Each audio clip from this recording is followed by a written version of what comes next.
মাছের কাঁটা চচ্চড়ি। প্রথমে মাছটাকে ভালো করে ধুয়ে নুন হলুদ মাখিয়ে এবার কড়াইতে তেল গরম করে সেটাকে ভালো করে ভেজে নেব। এবার ওই মাছের তেলে কিছুটা আলু ভেজে নেব। আলু আপনারা নাও দিতে পারেন, আমাদের বাড়িতে আলু ছাড়া রান্না করলে খুব বিরক্ত হয়ে যায়, তাই জন্য একটু আলু দিলাম। একটু নুন হলুদ দিয়ে আলুটাকে লাল লাল করে ভেজে নেব। এবার মিক্সিতে পেঁয়াজ কুচি, রসুন, আদা, কাঁচা লঙ্কা অথবা শুকনো লঙ্কাও দিতে পারেন, একটি টমেটো দিয়ে ভালো করে পেস্ট করে নিতে হবে। এবার কড়াইতে তেলে সামান্য সাদা জিরে দিয়ে কিছুটা পেঁয়াজ কুচি ভালো করে ভেজে নিতে হবে লাল লাল করে। তারপরে এই ভাজা পেঁয়াজের মধ্যে দিয়ে দিতে হবে মশলা বাটাটা। মশলা কষানোর পরে এর মধ্যে দিয়ে দেবো স্বাদ মতো হলুদ গুঁড়ো, জিরে গুঁড়ো, ধনে গুঁড়ো এবং সামান্য লঙ্কা গুঁড়ো। মশলাগুলো দেওয়ার পর ভালো করে কষিয়ে নিতে হবে।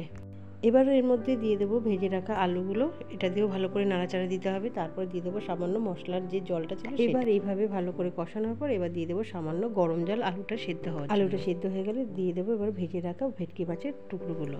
2-3 মিনিট নাড়াচাড়া করার পরে এর মধ্যে দিয়ে দেবো গরম মশলা, ধনেপাতা কুচি এবং তৈরি